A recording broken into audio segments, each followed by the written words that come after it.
Bienvenidos a Del Libro al Micrófono, su lugar para descubrir las ideas más fascinantes de los libros que están dando de qué hablar. Y hoy nos vamos a sumergir en un libro que promete revelarnos los secretos del comportamiento humano. Prepárense para explorar cómo analizar a las personas con psicología oscura. Una guía rápida para leer tipos de personalidad humana mediante el análisis del lenguaje corporal. Cómo los diferentes comportamientos son manipulados por el control mental de Liam Robinson. Un título bastante largo, ¿verdad?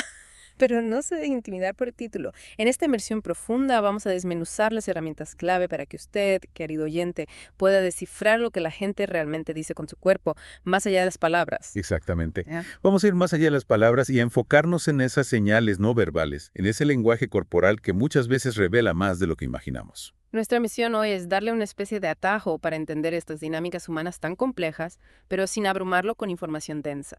Queremos que al final de esta charla se sienta equipado para leer entre líneas en sus interacciones cotidianas. Me encanta eso de leer entre líneas, porque al final del día, entender el lenguaje corporal puede ser una herramienta poderosa en diferentes áreas de su vida. Totalmente. Imagínese poder detectar la sinceridad en una negociación, o entender mejor las emociones de sus seres queridos, o incluso navegar con más confianza en situaciones sociales. Exactamente. Y créame, después de esta inmersión profunda, tendrá consejos prácticos que podrá poner en práctica casi de inmediato. Para empezar, vamos a hablar sobre el análisis de personalidad. El libro nos introduce a esta idea como una forma de evaluación diseñada para revelar esos elementos que componen la personalidad o la estructura mental de un individuo. Y según la Asociación Americana de Psicología, esto es una habilidad experta, ¿verdad? Implica aplicar, recopilar y analizar información de medidas que han demostrado ser válidas. Así es. Y el objetivo principal de todo esto es mejorar los diagnósticos, planificar mejor las intervenciones y,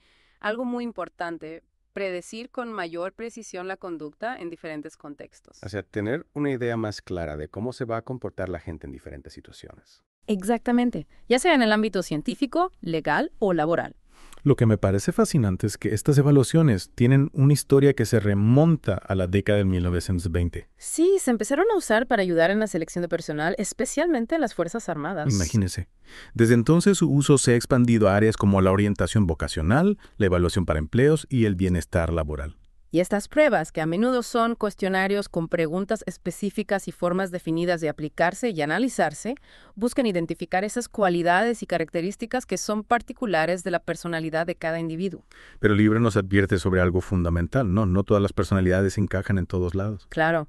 Y si usted decide tomar una de estas pruebas, es crucial asegurarse de que sea creíble y confiable. ¿Y eso qué significa exactamente? Bueno, la credibilidad nos dice si la prueba realmente mide lo que dice que va a medir, y la confiabilidad se refiere a si los resultados son consistentes. O sea que si me subo a una balanza, me dé mi peso real y no mi altura, y que si me vuelvo a subir, me dé el mismo peso. Exactamente. Es una buena analogía. El libro también explica los diferentes tipos de pruebas de personalidad que existen, ¿cierto? Sí, por un lado tenemos los inventarios de autoinforme, como el MMPD, donde se le presentan una serie de afirmaciones y usted tiene que responder si son verdaderas o falsas para obtener un perfil psicológico. Y por otro lado están las pruebas proyectivas, ¿no? Como el test de Rorschach. Exacto.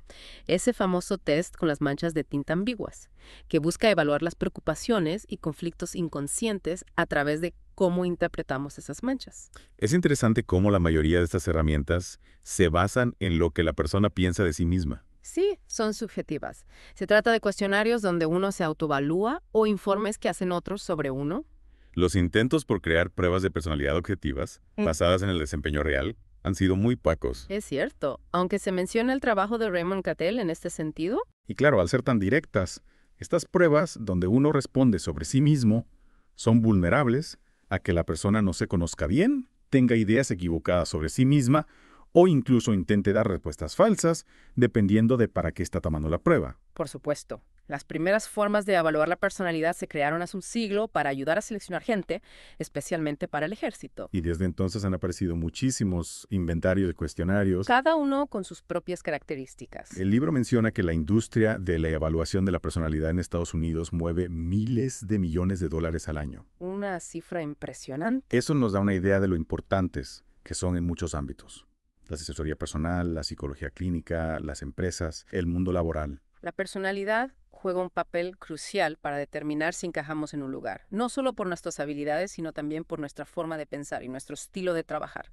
Y eso afecta directamente el éxito de una organización, ¿no? Por supuesto. Un líder que no inspira o un equipo que no trabaja bien en conjunto afectan la productividad y la calidad del servicio. Además, los cambios en la forma en que se organizan las empresas han dado más libertad a los empleados. Lo que hace que entender la personalidad sea aún más importante. Un detalle que me llamó la atención es que las empresas prefieren llamar a estas pruebas cuestionarios de personalidad en lugar de pruebas. Sí, el libro menciona eso. Es para evitar que la gente piense que hay respuestas correctas o incorrectas y que la prueba se puede aprobar o reprobar. Simplemente están buscando a la persona que mejor se ajusta a lo que necesitan. El libro nos da varias razones por las que estas evaluaciones de personalidad son útiles. Nos dan información sobre cómo una persona se enfrenta al estrés, cómo maneja las situaciones difíciles, qué tan capaz es de alcanzar sus metas y cómo podría comportarse en el futuro. También pueden ser una guía para la terapia psicológica. Y ayudar a la persona a entenderse mejor a sí misma. Y además de las pruebas que uno responde sobre sí mismo y las proyectivas, se mencionan las pruebas cognitivas. Las que miden la memoria, la inteligencia, lo que se ha aprendido. Exacto. Y también las pruebas objetivas o estándar, como el MPI y el Millón, que buscan clasificar a las personas comparando sus respuestas con las de grupos específicos. Claro. Es importante recordar que estas pruebas tienen sus limitaciones y también han recibido críticas. Por ejemplo, se debate qué tan bien predicen el futuro las pruebas proyectivas y lo difícil que es pronosticar comportamientos como la violencia. También se destaca que algunas pruebas miden cómo está la persona en un momento dado, mientras que otras se enfocan en rasgos que son más permanentes. Bueno, ahora vamos a la parte que creo que a muchos les interesa. ¿Cómo podemos leer a las personas más allá de lo que dicen? El libro nos introduce a la idea de que se trata de entender esa comunicación que no usa palabras y de adaptar nuestra propia forma de comunicarnos en consecuencia. Fascinante. Y el libro nos da 17 sugerencias para leer a las personas como si fuéramos profesionales. La primera es ser objetivos e imparciales. O sea, evitar que nuestras emociones y experiencias pasadas afecten cómo interpretamos lo que vemos. Exactamente. Judith Orloff nos recuerda que no basta con solo usar la razón, sino que necesitamos prestar atención a esas señales no verbales e incluso a nuestra intuición. La segunda sugerencia es tener en cuenta cómo se ve la persona.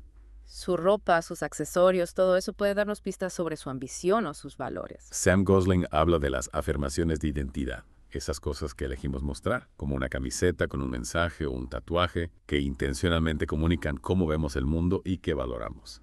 Luego, se nos aconseja prestar atención a la postura de la persona. Una cabeza erguida sugiere confianza, mientras que caminar arrastrando los pies puede indicar inseguridad. Así es. También debemos observar cómo se mueve físicamente. Gevi Pumpuras nos dice que inclinarse hacia adelante o tener las manos abiertas pueden ser signos de confianza y apertura. Exacto. Y no olvidemos las expresiones del rostro. Esas líneas que se forman alrededor de los ojos cuando alguien sonríe, los labios apretados, la mandíbula tensa. Todo eso nos da pistas sobre las emociones que está sintiendo la persona. El libro incluso describe la sonrisa, que muestra que alguien está relajado y cómodo, y la sonrisa que denota dominio. Cada una con sus propias características faciales. Lo que me parece muy útil es la sugerencia de no evitar esas conversaciones cortas y aparentemente sin importancia. El famoso small talk. Exacto.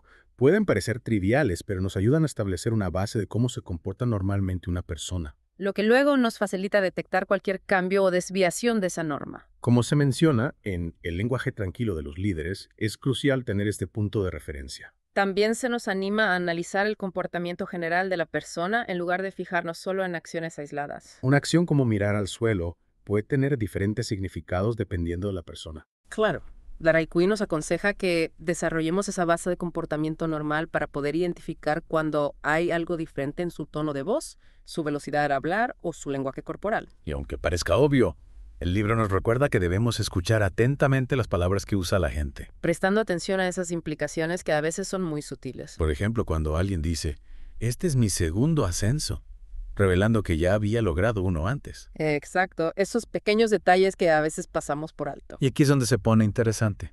Se nos dice que prestemos atención a esa sensación que tenemos en el estómago, especialmente cuando conocemos a alguien. Nuestra intuición. Judith Orloff lo llama el sexto sentido, una reacción primitiva que nos indica si podemos confiar en esa persona o no. Interesante. También debemos enfocarnos en esos momentos repentinos de comprensión. Esas iluminaciones que a veces tenemos sobre las personas. Exacto, esos momentos de ajá. que pueden ser muy reveladores. Luego está la idea de sentir la presencia de una persona, esa atmósfera psicológica general que irradia. Judith Orloff define la presencia como el poder general que producimos, que no siempre coincide con lo que decimos o hacemos. Y llegamos a los ojos, que son considerados la ventana del alma. Ah, los ojos. Se nos anima a observarlos para detectar signos de calidez, de negatividad o de que la persona se está protegiendo. Scientific American incluso sugiere que los ojos pueden revelar si estamos mintiendo y qué cosas nos gustan, En serio. simplemente observando cómo se dilatan las pupilas. Increíble. Pero aquí hay una advertencia importante. No debemos hacer suposiciones. Saltar a conclusiones sin conocer bien a la persona puede llevarnos a cometer errores. El libro El lenguaje tranquilo de los líderes nos recuerda que no debemos proyectar nuestros propios prejuicios. La clave está en mantener una mente abierta y positiva. Y el libro nos propone una técnica muy útil, observar a las personas de forma activa. ¿Algún ejercicio práctico? Ver entrevistas sin sonido, concentrándonos solo en los rostros y las acciones, y luego volver a verlas con el sonido para verificar si nuestras interpretaciones fueron correctas. Me gusta esa idea. Ahora, entremos de lleno a la sección sobre los ojos. Son el espejo del alma. Una frase que todos hemos escuchado. Pero ¿alguna vez nos hemos detenido a pensar realmente en lo que significa? Es cierto. El libro nos invita a esa mirada mutua, recordándonos que los ojos son uno de nuestros principales órganos sensoriales. Y que a menudo subestimamos su importancia hasta que nos falta la vista. Lo que me parece fascinante es que se dice que los ojos generalmente se asocian con el corazón humano porque supuestamente no pueden mentir. Mientras que las palabras y las expresiones faciales pueden ser engañosas, la mirada en los ojos a menudo se considera más reveladora. La mirada puede transmitir tanto emociones positivas como negativas. Los ojos pueden literalmente sonreír o brillar, Son características que hacen que una persona destaque en un grupo. y que pueden inspirar confianza en los demás. El libro incluso menciona a las personas que son muy entusiastas, cuyos ojos brillan de una manera que es casi imposible de ocultar. Se nota a leguas. Se llega a la conclusión de que los ojos están directamente conectados con el corazón y que pueden expresar una amplísima gama de sentimientos y emociones. Al mirar a alguien a los ojos, podemos entender mucho sobre esa persona. Solo necesitamos saber cómo interpretar correctamente lo que estamos viendo. Y aquí se introduce un concepto científico interesante. Cómo el procesamiento de la información en nuestro cerebro y nuestras emociones se reflejan en el tamaño de nuestras pupilas. Es increíble cómo nuestro cuerpo revela tanto sobre nosotros. También se menciona cómo se pueden rastrear los movimientos de los ojos con mucha precisión, lo que puede revelar información crucial sobre estados como el cansancio. ¿Y eso para qué se utiliza? El seguimiento de los ojos tiene muchas aplicaciones en campos como la publicidad, la psicología y cómo interactuamos con las computadoras. Se explica que cuando exploramos nuestro entorno con la vista, nuestros ojos no se quedan quietos, sino que se mueven rápidamente y se enfocan en diferentes puntos. Esos movimientos rápidos e involuntarios entre los puntos donde fijamos la mirada. Exactamente. Se llaman movimientos sacádicos. ¿Y qué nos dicen esos movimientos? Cuando empiezan, con qué frecuencia ocurren y qué tan amplios son, pueden darnos información sobre nuestro estado, como si estamos cansados.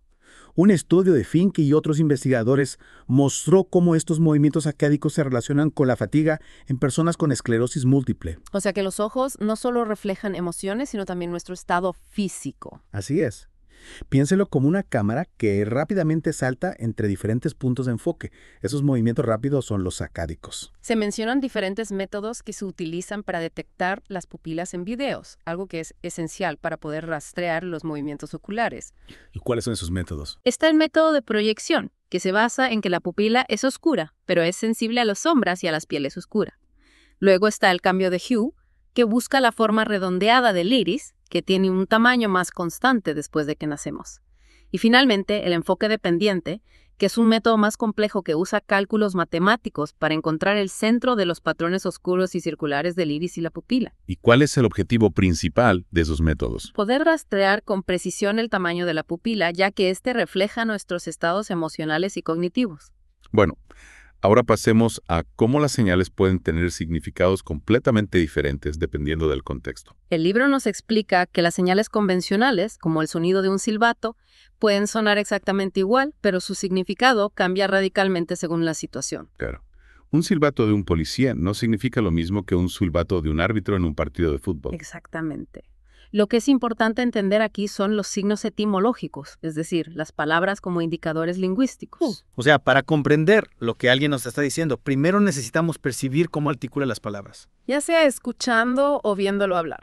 Y luego reconocer e interpretar ese lenguaje dentro del contexto específico en el que se está utilizando. El libro clasifica los signos en 3 tipos principales: icónicos, indexados y simbólicos. ¿Podría explicarnos cada uno de ellos? Claro, los signos icónicos son aquellos donde el significado se basa en una similitud visual. Como un dibujo de un árbol. Exacto. Los signos indexados tienen una relación de causa y efecto entre el signo y lo que significa. Como una hoja que ha caído al suelo y nos indica que hay un árbol cerca. Exacto. Y los signos simbólicos son aquellos donde la conexión entre el signo y su significado es puramente una convención. Como la palabra árbol en español. Exacto. O litería en inglés. Aquí se introduce la distinción que hizo el lingüista Ferdinand de Saussure entre el significante, que es la cosa, el elemento o el código que percibimos, y el significado, que es la idea o el concepto que ese significante revela. La conexión entre ambos es generalmente arbitraria y depende de las convenciones de nuestro lenguaje. Un ejemplo claro es la palabra cool en inglés, que puede referirse a la temperatura o algo que es moderno o que nos gusta mucho. Todo depende del contexto en el que se usa. Es cierto. Y eso nos lleva a la idea de que los signos solo se pueden entender dentro de un sistema de signos más amplio. Y que su significado puede variar con el tiempo y en diferentes situaciones. Exactamente. Al igual que con la palabra cool, la relación entre lo que percibimos y lo que significa puede ser muy específica de la situación. Empezamos analizando los signos de forma aislada, pero a medida que profundizamos en cómo funcionan los signos, aprendemos a verlos como parte de un sistema mucho más grande. Ahora, el libro nos plantea una idea fascinante. Cómo nuestro propio cuerpo nos habla, a menudo revelando verdades sobre nuestra mente a través de la enfermedad. Es increíble esa conexión tan fuerte que existe entre nuestra mente y nuestro cuerpo. Se nos sugiere que cuando no nos sentimos bien, más allá de lo que podamos pensar que está sucediendo en nuestras vidas, nuestro cuerpo está tratando de comunicarnos algo importante. La clave aquí es esa conexión tan fuerte que existe entre nuestra mente y nuestro cuerpo. Se nos dan ejemplos de cómo ciertos órganos pueden verse afectados por eventos psicológicos. ¿Cómo cuáles? Problemas para comunicarnos que afectan nuestros pulmones y nuestra garganta, dificultades para escuchar o sentirnos escuchados que se manifiestan en nuestros oídos, o llevar una carga muy pesada en la vida que se siente como dolor en los hombros. Lo que es muy importante que el oyente considere aquí es la invitación a la autorreflexión cuando no se sienta bien.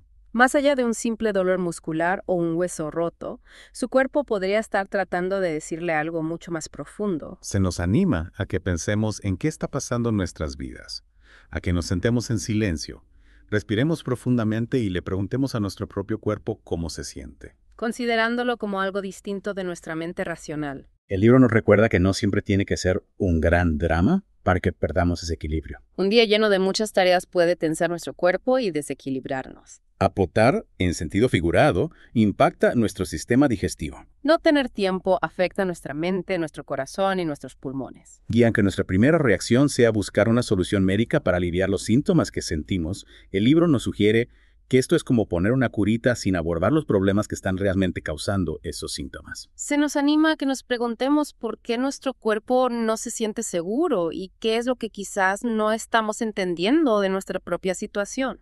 La meditación y dedicarnos tiempo para estar en tranquilidad pueden ayudarnos a conectar con esa parte más profunda de nosotros mismos. Y a ordenar nuestras ideas. Es interesante cómo se menciona que una respuesta a estas preguntas puede no ser inmediata ni llegar de la forma en que esperamos. A veces llega como una realización repentina, incluso en medio de nuestra rutina diaria. El libro reconoce la importancia del tratamiento médico y no busca convencernos de que la enfermedad es puramente mental, pero sí enfatiza esa función vital que tiene nuestra mente y nuestras emociones en nuestra salud y bienestar general. Se cita un artículo de la revista Time del año 2005 que encontró una relación entre la felicidad, la esperanza y una actitud positiva con un menor riesgo de desarrollar ciertas enfermedades, mientras que la ansiedad puede empeorar otras. También se nos recuerda esa experiencia común de tratar de mostrar calma cuando por dentro nos sentimos nerviosos y cómo nuestro cuerpo reacciona con tensión muscular y sudoración. La idea central aquí es que su mente y su cuerpo no son dos entidades separadas, sino un único sistema que está interconectado. Donde cada parte influye directamente en la otra. Comprender esta conexión tan profunda puede ser una parte fundamental de su proceso de recuperación. Al aprender ese lenguaje cuerpo-mente de los signos y las enfermedades, podemos descubrir qué estamos ignorando en nuestra propia psique y cómo esto está afectando nuestro bienestar tanto físico como mental. Ahora, el libro nos lleva al fascinante mundo del movimiento de nuestro cuerpo. Ya sea de forma consciente o inconsciente, todos estamos constantemente observando las expresiones faciales y los movimientos de las personas que nos rodean. En esas situaciones donde existe una dinámica de poder, como una entrevista de trabajo o una reunión con nuestro jefe, tendemos a prestar especial atención a esas señales no verbales para tratar de entender la respuesta de la otra persona. El libro detalla varias señales no verbales clave a las que solemos prestar atención. La cara, por supuesto, es fundamental. Deducimos cómo se siente alguien por la expresión de su rostro. Un estudio de Ulf Dimberg demostró que incluso registramos inconscientemente las emociones de los demás imitándolas en nuestros propios cuerpos. La sonrisa, se nos dice, es vital para la comunicación social, incluso cuando estamos hablando por teléfono. El contacto visual es otro elemento crucial. Se considera la puerta de entrada a las emociones de los demás y es esencial para esa resonancia, esa capacidad de leer lo que otro está sintiendo. También juega un papel muy importante en la creación de lazos entre las personas. Mantener el contacto visual cuando estamos dando retroalimentación a alguien, por ejemplo, es muy importante. La voz también comunica mucho más de lo que a veces pensamos. El tono de voz, más que las palabras en sí mismas, puede revelar nuestros verdaderos sentimientos. Una investigación reciente sugiere que incluso podemos predecir las emociones de alguien simplemente por su tono de voz. Y la credibilidad es clave, ¿verdad? Debemos ser genuinos en lo que comunicamos, o nuestros esfuerzos serán contraproducentes. Totalmente. Una investigación de James Gross encontró que nuestra presión arterial tiende a aumentar cuando no estamos siendo auténticos. Finalmente, se destaca la importancia de la compasión al interactuar con otras personas. Ver esas interacciones no como una simple tarea, sino como una oportunidad real para conectar con otro ser humano.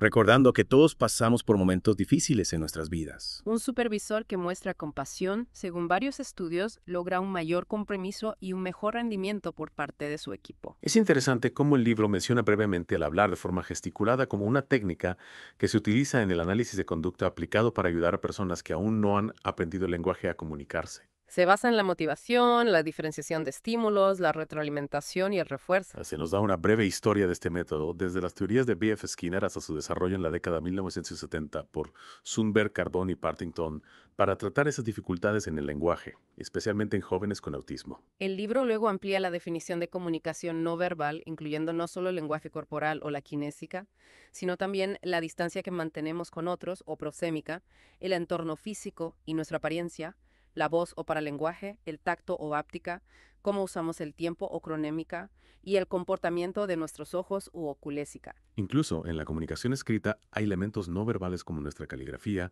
o cómo organizamos el texto en una página. Lo fundamental aquí es que la interacción no verbal involucra tanto procesos conscientes como inconscientes de codificación. Es decir, la creación de señales como nuestras expresiones faciales y nuestros gestos. Y de decodificación, que es el análisis de esas señales por parte de la otra persona. Un ejemplo sencillo es levantar 2 dedos. Nuestra experiencia previa nos ayuda a entender el significado de ese gesto. El libro enumera varios ejemplos de codificación no verbal, las expresiones faciales, nuestros movimientos, nuestra postura, el tono de nuestra voz, el contacto físico y el lenguaje corporal en general. Se nos recuerda que la interacción social incluye tanto mensajes explícitos a través de estas palabras, como mensajes implícitos a través de estos comportamientos no verbales. Se profundiza en los diferentes tipos de comunicación no verbal.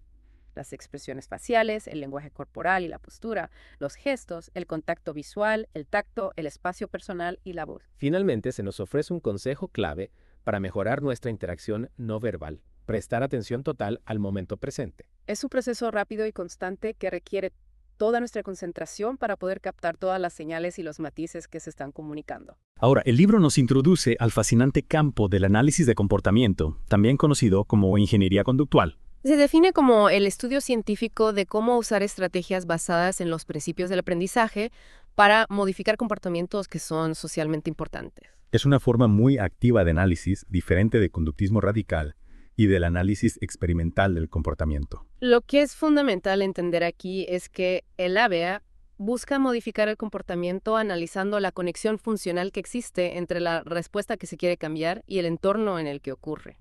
El objetivo principal es crear alternativas que sean socialmente apropiadas para aquellos comportamientos que son problemáticos. El libro destaca el éxito que ha tenido el ABA en las escuelas públicas para ayudar a niños con problemas de conducta. Como el TDAH o el TEA, a menudo integrándose en sus programas de educación individualizada. Pero las aplicaciones del ABA son muchísimo más amplias, ¿verdad? Por supuesto.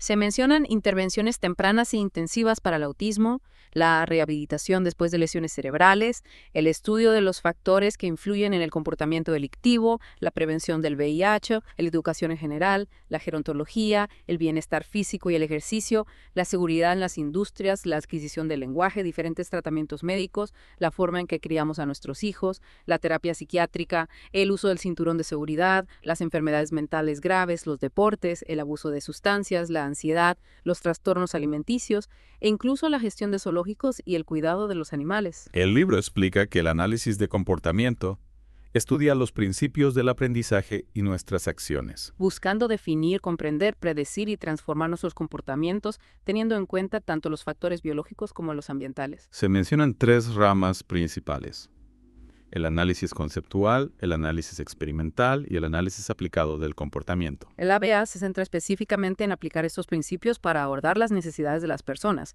y mejorar su calidad de vida. Lo que diferencia al AIA de otras ramas de la psicología es su enfoque en esas acciones que podemos observar directamente. En lugar de tratar de adivinar las razones mentales que están detrás de un comportamiento. Los analistas de comportamiento estudian cómo los elementos orgánicos, médicos y experimentales influyen en el comportamiento tanto de los humanos como de los animales. Se destaca que el ABA tiene aplicaciones duraderas y muy prácticas en la terapia de salud mental y en la psicología organizacional. Especialmente para ayudar a jóvenes y adultos a desarrollar nuevas habilidades o a reducir comportamientos que les están causando problemas. El análisis de comportamiento se utiliza comúnmente para mejorar las habilidades académicas, aumentar la eficiencia de los empleados y fomentar el bienestar general de las personas. El libro menciona la División 25 de la Asociación Americana de Psicología, que está dedicada al análisis del comportamiento. ¿Y cómo esta área se distingue por su enfoque en el comportamiento como el objeto principal de estudio? Se explica que el análisis de comportamiento puede ocurrir a través de la investigación especulativa,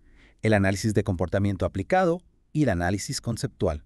La distinción clave aquí es entre la investigación básica o especulativa, que busca ampliar nuestro conocimiento sobre cómo funciona el comportamiento, y el análisis de comportamiento aplicado, que se centra en usar estos principios en situaciones concretas del mundo real. Los profesionales del ABA están muy interesados en esta relación que existe entre nuestro comportamiento y el entorno que nos rodea, utilizando estrategias conductuales para lograr cambios que sean significativos. Se dan ejemplos muy concretos de las aplicaciones del ABA, como desarrollar habilidades importantes en entornos educativos, mejorar los resultados para personas que tienen discapacidades y aumentar la eficiencia y la satisfacción de los empleados en sus trabajos. El énfasis está en estudiar esos factores que afectan el comportamiento de una manera confiable para lograr respuestas que sean más adaptativas o para reducir esas conductas que son problemáticas. Se menciona la gran cantidad de investigación científica que respalda el valor del ABA para abordar comportamientos que son socialmente muy importantes. Desde el consumo de drogas hasta la alimentación saludable y el tratamiento de trastornos del desarrollo como el autismo. El libro también hace un breve repaso de la historia del conductismo, desde los trabajos de Pavlov y Watson hasta el principio del condicionamiento operante de Skinner, donde se explica cómo el refuerzo moldea esos comportamientos que deseamos. Aunque el conductismo disminuyó en su prominencia en la década de 1950, sus técnicas siguen siendo ampliamente utilizadas en la terapia en educación y en la forma en que criamos a nuestros hijos. Se describen varias estrategias que utilizan los expertos en comportamiento para lograr cambios, como el encadenamiento, el prompting y el shaping. Finalmente, se reitera la efectividad del ABA como una herramienta de aprendizaje muy poderosa, especialmente para niños que tienen autismo o retrasos en su desarrollo, mencionando métodos específicos como el método LOAS y el entrenamiento de ensayos discretos. También se destacan otras terapias conductuales que se utilizan para el autismo, como la intervención del desarrollo de la conexión, RDI, la terapia de integración sensorial y los tratamientos de interacción.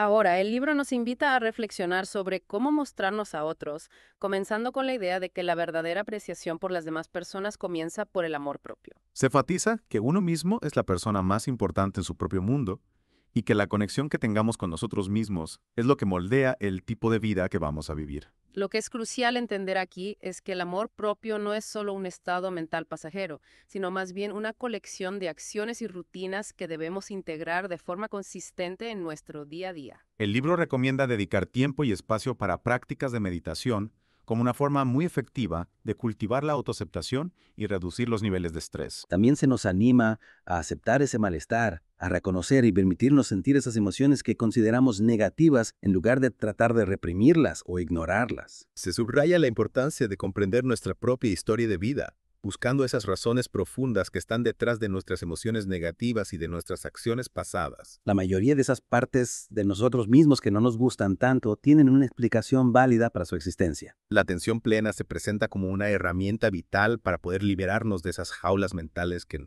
nos autoimponemos. Y para abordar esas emociones pasadas que todavía nos perturban en el presente. Compartir verdades sobre nosotros mismos, incluso aquellas que consideramos negativas o vergonzosas, puede llevarnos a una mayor autocomprensión y aceptación, revelando así nuestros dones. Esas cualidades positivas que persisten después de que limpiamos todo lo demás. El libro nos recuerda que nuestros pensamientos son simplemente pensamientos y no siempre necesitamos creer en ellos. Especialmente en aquellos pensamientos negativos, que a menudo están impulsados por un mecanismo de supervivencia muy básico. Se nos invita a la autorreflexión a través de preguntas importantes sobre nuestros valores, nuestras prioridades y nuestros deseos más profundos. Enfatizando la necesidad de tener un objetivo claro que nos abra el camino hacia el amor propio. Se recomienda definir claramente cuál es nuestra función en la vida, cuáles son nuestros objetivos más importantes y cuáles son los pasos específicos que necesitamos dar para alcanzarlos. La gratitud se presenta como una actitud activa, sugiriendo incluso llevar un diario donde anotemos aquellas cosas por las que nos sentimos agradecidos. También se nos anima a salir de nuestra zona de confort a través de pequeñas acciones que nos permitan avanzar y crecer.